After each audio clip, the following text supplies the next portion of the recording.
नमस्कार। तनु की जुबानी चैनल में आपका स्वागत है। हमारी आज की कहानी है माँ का संदूक। सावित्री देवी 75 साल की हो गई है।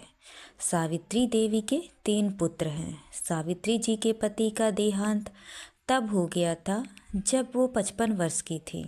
सावित्री जी एक छोटे से पुराने घर में रहती है जिसको उनके पति ने ही बनवाया था। तीनों बेटे उनके साथ तो नहीं रहते, लेकिन ऐसा एक भी दिन नहीं रहता जब वो उनसे मिलने या उनकी सेवा करने नहीं आते हों। तीनों की पत्नियां भी दिन में आती रहती हैं, यानी यूं ही समझ लीजिए कि उनका घर कभी खाली नहीं रहता है। कोई ना कोई वहाँ उनकी सेवा चाकरी में लगा ही रहता है। 3 बेटों ने अलग अलग अपना घर बना रखा है। सबकी अपनी पर्सनल लाइफ भी है और परेशानियां भी हैं। आदमी चाहे कितना भी बड़ा बन जाए, उनकी परेशानी कम नहीं होती है। अमीर से अमीर इंसान को भी यह परेशानी होती है कि वो अमीर कैसे बना रहे। तीनों बेटों ने कई बार जिद भी की माँ से कि उनके साथ जाकर वहाँ रहे, लेकिन उन्होंने कहा कि वो यहीं रहेगी, उसी घर में। उन्हें और कहीं चैन नहीं आता है। आप ऐसा बिल्कुल मत सोचिए कि ये तीनों बेटे अब बड़े सुपुत्र हैं, इसीलिए ये अपनी माँ की सेवा में लगे रहते हैं।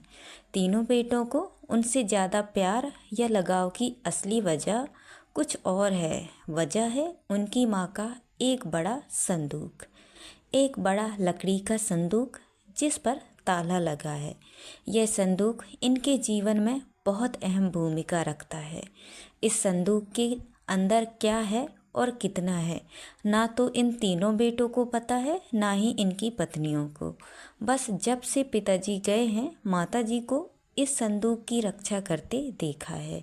इसीलिए इन सभी ने अपने अपने अनुमान लगा रखे हैं। ना ही अनुमान, बल्कि इन्होंने एक आस लगा रखी है कि इस संदूक के खुलते ही ये क्या क्या करने वाले हैं। सावित्री जी उस संदूक को छोड़कर कभी नहीं जाती। कभी जाती भी तो अपने कमरे में बड़ा ताला लगाकर ही बाहर निकलती।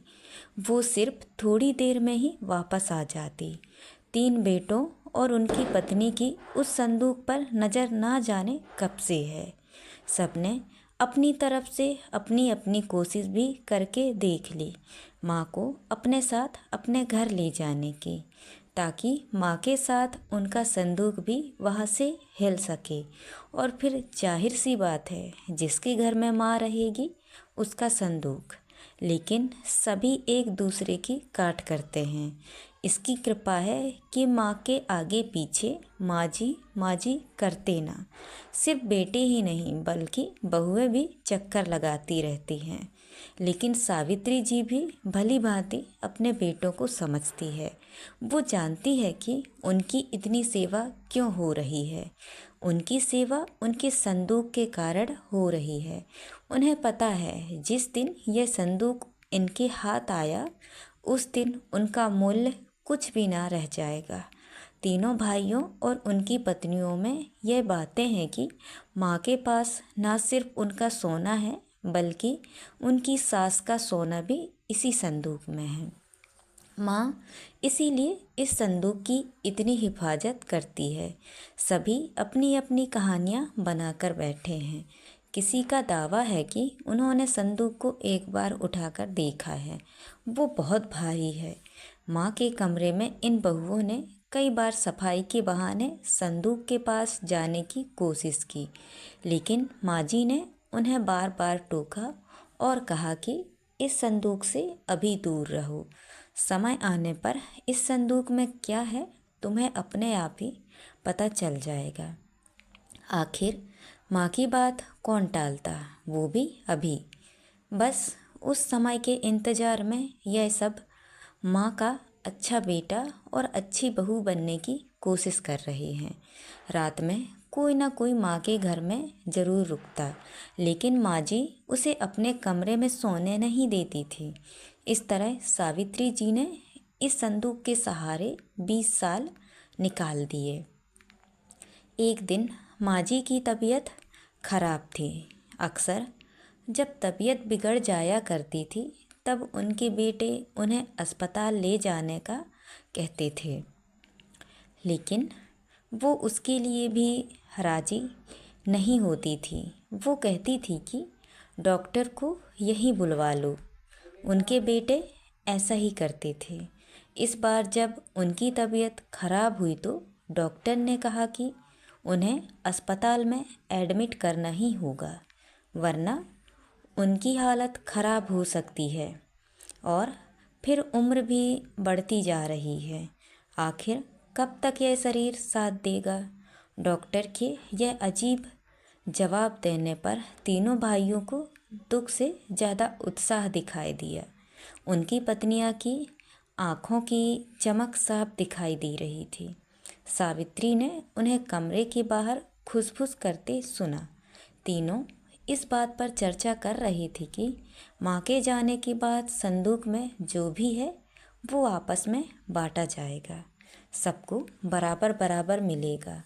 सावित्री जी ने जब यह सुना तो उनको अंदाज़ा लग गया कि अब समय आ गया है इन सबको यह बताने का कि आखिर इस संदूक में क्या है। उन्होंने आवाज़ लगाकर अपने तीनों बेटों और बहू को अंदर बुलाया। सबने आते ही कहा, माँ अस्पताल चलते हैं, आप वहाँ जाकर ही ठीक होगे। माँ ने कहा कि पहले वो जान लो जिसके लिए तुम सब इतने सालों से चक्कर लगा रहे हो, उसके बाद तुम्हारी मर्जी। इस संदूक में तुम तीनों के लिए मेरे पास कुछ है जो मैं तुम्हें आज देना चाहती हूँ। माँ ने अपने तकिए के नीचे से एक चाबी निकाली और धीरे से खड़ी होकर संदूक को खोलने के लिए नीचे झुकी। वहाँ खड़े सभी बेटे और बहुओं की धड़कन तेज थी। आज उनके बरसों का इंतज़ार ख़त्म हो रहा था। माँ ने संदूक खोला। संदूक में 3 अलग अलग कपड़ों में लपेटकर कुछ रखा हुआ था। सबकी आंखें बड़ी आश्चर्य के साथ उस संदूक की ओर ही थी। माँ ने कपड़े में लपेटा हुआ सामान आकर उठाने को कहा। तीनों बेटों ने एक एक सामान उठा लिया और उसे खोलकर देखा। कपड़ा खुलते ही कमरे में मौजूद हर एक इंसान का मुंह फटा का फटा रह गया। उन कपड़ों में से निकला एक भारी पत्थर। तीनों के हाथों में था एक एक पत्थर।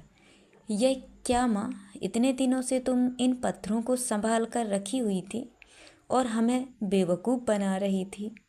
हमने सोचा तुमने गहने संभाल कर रखे हैं। माँ ने कहा, मैंने तुम्हें कब बेवकूफ़ बनाया? और गहने तो थे, बहुत थे, लेकिन कब किसके लिए कितने बेचे इसका मैंने हिसाब नहीं रखा है। जब तुम्हारे पिता आखिरी समय में थे तब हमारे पास कुछ नहीं था। तुम तीनों ने शादी के बाद ऐसा मुंह फेरा। क्या तुम्हें पता है कि किस अभाव में उनका अंतिम समय गुजरा? पर उस समय भी उन्होंने तुम्हें कुछ नहीं कहा। उन्होंने उस समय भी मेरा सोचा। उन्हें पता था कि उनके जाने के बाद उनके बेटे मेरे साथ भी यही करने वाले हैं। इसीलिए उन्होंने मेरे लिए इस संदूक का उपाय खोजा। देखो कितना सही उपाय दिया था। तुम लोगों को बेवकूफ़ बनाना या तुम लोगों से सेवा कराना ना उनका मकसद था ना मेरा। वो तो चाहते थे कि उनके जाने के बाद मैं अकेली ना रहूं, बेटे मेरे साथ हों, मेरी आँखों के सामने। बस यही इच्छा थी। अब मैं शायद ज़्यादा ना रहूं, इसीलिए मैंने तुम्हें सच बता दिया। सभी बेटे बहू अब कमरे से बड़बड़ाते हुए और गुस्से से निकले। करीब 1 घंटे तक माँ के कमरे के बाहर ही सब एक दूसरे पर अपना गुस्सा निकाल रहे थे। बहस हो रही थी कि अब माँ को अस्पताल ले जाना है कि नहीं, और ले जाएगा तो खर्चा कौन उठाएगा। माँ जी अपने बिस्तर पर लेटी हुए सब सुन रही है। तो दोस्तों, ये कहानी आपको कैसी लगी? लाइक और कमेंट करके ज़रूर बताएं और चैनल पर सब्सक्राइब करना ना भूलें। तो मिलते हैं अगली कहानी में। बहुत बहुत धन्यवाद।